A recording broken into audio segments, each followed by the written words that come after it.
Hi, everyone. Shabbat Shalom.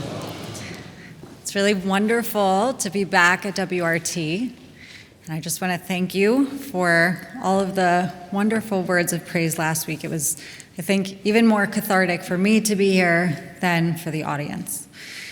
So last week, when I was here with all of you, I shared that what drives me and the work of Zionists is responding to the question, what do we do with anti-Zionism? And what I said and what I mean is that the response to anti-Zionism is more Zionism, much more Zionism, all of the Zionism.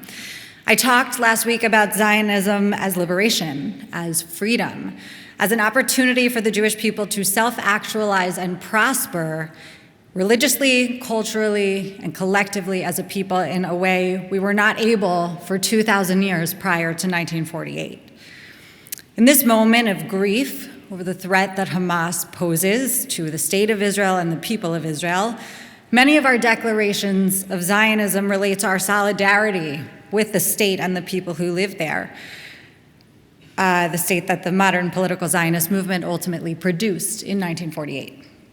Tonight I want to talk about a Zionism that is older, that is deeper, and even more ingrained in the Jewish soul and psyche than the state, which is a modern idea. Zionism is a yearning, a longing, a connection, both to the land and to each other, the people of Israel, Am Yisrael. You've all heard of Theodore Herzel, right? The father of modern political Zionism, he was a European. He convened the first Zionist Congress in Basel, Switzerland, about 126 years ago in 1897. And he set the wheels in motion that ultimately galvanized the world's support for the reestablishment of a Jewish state. At the first Congress, Herzel declared that Zionism is the return to Judaism even before the return to the land of Israel. His political Zionism was based on what I call identity Zionism, Zion as a core and inextricable piece of what it means to be Jewish. Many don't know that when Herzel called his movement Zionism, he wasn't the first to use the phrase. An Austrian writer and journalist and a Jewish nationalist, Nathan Birnbaum, had nearly 40 years prior expressed Zionism as the embodiment of the Jewish past and the Jewish future, both of which were tied inextricably to the land of Israel, albeit in different ways. Birnbaum explained, quote, Zionism is derived from the word Zion. Zion has been the name of a hill in Jerusalem since ancient times and has also been the poetic designation of Jerusalem. When Rome destroyed Jewish independence, the word Zion symbolized national longing for redemption. It has embodied the hope of national regeneration. The return to Zion, Birnbaum continued, became the ideal of Jewish folk through 2,000 years of exile and tribulations. This ideal is the basis of the Zionism that we talk about today. It only arose, he said, after unconscious emotion had become thinking consciousness, suffering and yearning, active will and barren hope, a saving idea. You might know Leo Pinsker. Yes? Leo Pinsker? The first leader of the Russian Zionist circle, Hibat Zion, who wrote in his renowned work, Auto-Emancipation, in 1882, 15 years before the first Zionist Congress, that the Jew was, quote, regarded as neither a friend nor a foe, but as an alien. The only thing known of whom is that he has no home. Consequently, quote, the nations never have to deal with a Jewish nation, but always with mere Jews. Likely less known, even, than Leo Pinsker is Juris Brutskis, also a Russian Zionist, the author of the first Russian Zionist weekly, who wrote that even the most progressive liberal intelligentsia in Russia, while approving the struggle for the rights of other nations, proposed assimilation for the Jews. Quote, if we do not raise our own nation to the level equal to other nations in its value, he wrote in 1904, 7 years after the first Zionist Congress, quote, we will be left behind and become extinct. Only the struggle for our national interests will make others recognize our national equivalence among the nations of the world. How many people have heard of Abba Mahari? Most of us don't know his story, but we should. A member of the Beta Israel, Ethiopian Jewish community, he had a dream, literally, in which God told him it was time to return to his homeland, the land of Israel, 40 years before Herzl's Zionism. Abba Mahari galvanized 12,000 Ethiopian Jews to begin their mass aliyah to Zion, walking across Africa and ultimately ending up in a refugee camp in Sudan. They waited years for an airlift, which unfortunately never came, but despite losing many on their journey back to Ethiopia, Abba Mahari had lit a spark. The yearning for Zion, a movement that resulted in Israel's heroic operations, Moses and Solomon, during which hundreds of thousands of Ethiopian Jews were reunited with their and our indigenous homeland. Last night, I called my dear friend Ashagar Araro, an Ethiopian Israeli Zionist leader and founder of the Ethiopian Cultural Center, Batei, in Tel Aviv. Many of you have probably been there. She answered from her military base in Jerusalem. She told me I could share with you a story, which is that when she was young, she asked her grandmother to tell her what surprised her most when she got off the plane in Israel, an Ethiopian Jew returning home, and her grandmother declared, "White people." Her grandmother then added that as a progressive, she would work hard to ensure that the white people there had equality. How about Judah ben Solomon Alkali? Anybody?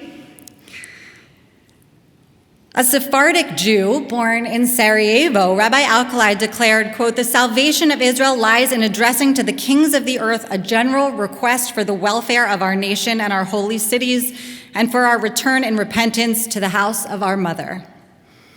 In 1843, more than 50 years before Herzl's Zionism, Alkali wrote his treatise Minchat Yehuda, calling for the adoption of Hebrew as the Jewish nation's language, calling for the purchase of land in Palestine, suggesting agriculture as a plan for the absorption of new immigrants in the land, and encouraging a sovereign-based national Jewish unity.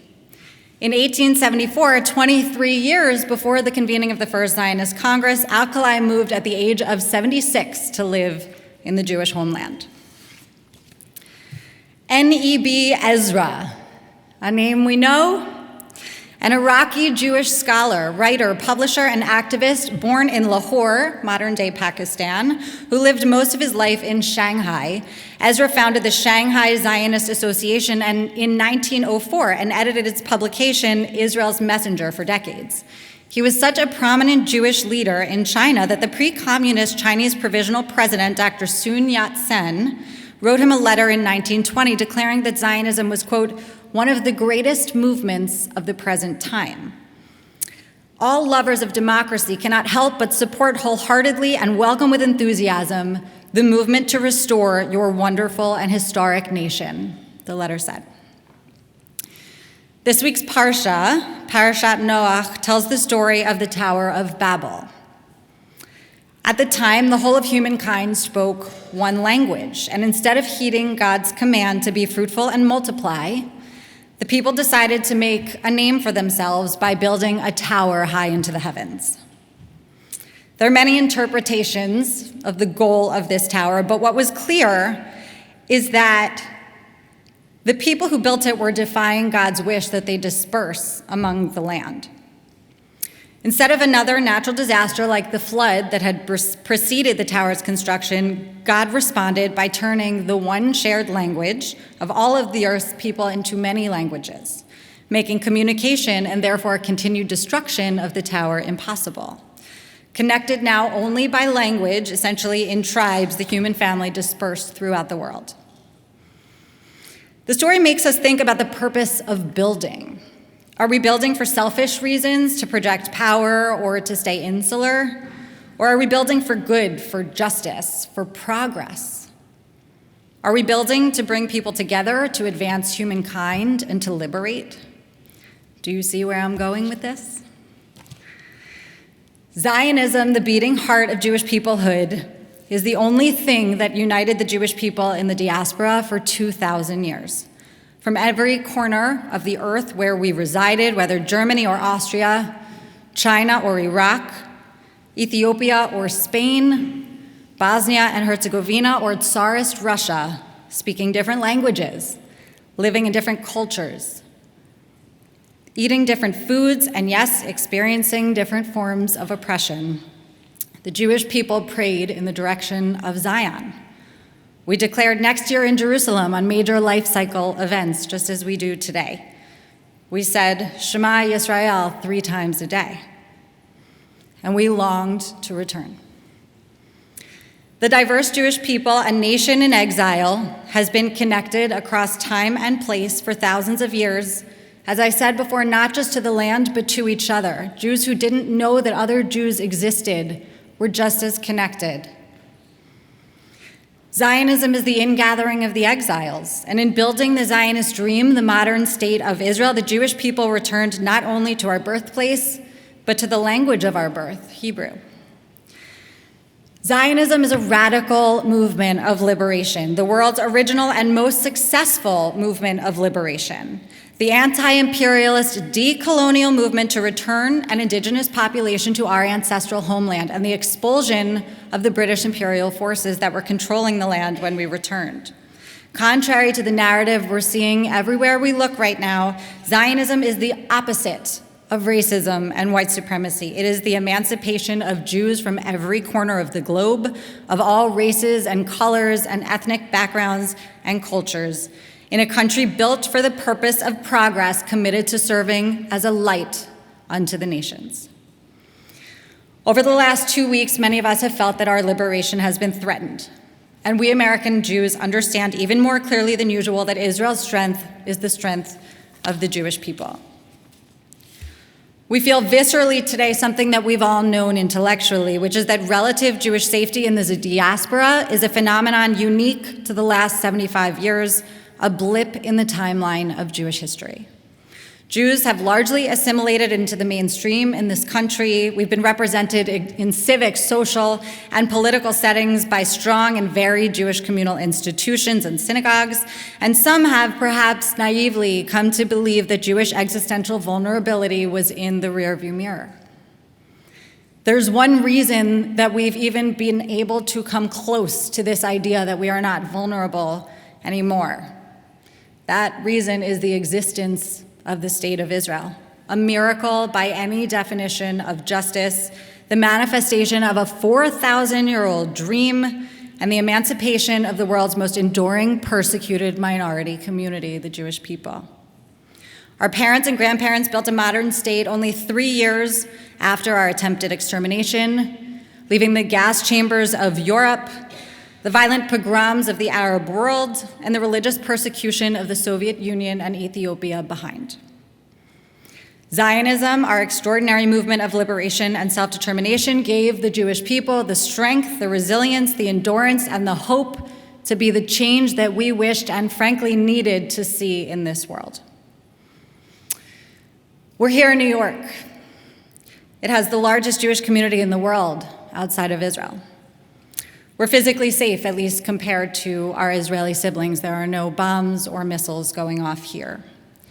But every time we open our social media, we are bombarded with painful lies and distortions that reduce our lived experience, deny our history, equate our collective Jewish existence with white supremacy, oppression, ethnic cleansing, and genocide. The perverse irony that the Jewish people, many of whom are alive today, have been victims of each of these depravities in living memory. Accounts with millions of followers are openly and unashamedly demonizing Jews in ways I have never witnessed in my lifetime. And the layers of gaslighting that Jews are experiencing right now are impossible to disentangle. So many people that I love, Jews and allies alike, cannot find the words or the courage to respond. The vitriol we face when we simply acknowledge the humanity of our people is overwhelming, and the compounding fear and trauma has been paralyzing. For many of us, the most painful part is that the cruelty and the ignorance is coming from people that we've always considered allies, that we have always fought alongside as partners and in coalition for social justice on issues that affect us all. As I said last week, though, this is our moment as diaspora Jews to fight the narrative war as our Israeli siblings are fighting the physical war. It's up to us to tell our story, to tell our history, to share the profound beauty and the utter miracle of Zionism. Our Zionism is intrinsic to our Jewish identities. It means we support a Jewish state in the birthplace of the Jewish people, the land of Israel. It means that we support the right of our people to live in safety, with sovereignty, and in peace. We will stand with Israel today, tomorrow, and every day because we are the children of Israel, because we are one people no matter what language we speak. Because when Israel is threatened, we are threatened, and when Israel thrives, the Jewish people thrive. It's been a dark and painful moment, but I have never seen our community as connected and united as we are today, and it makes me 100% sure that we will thrive again. Shabbat Shalom, and Am Yisrael Chai.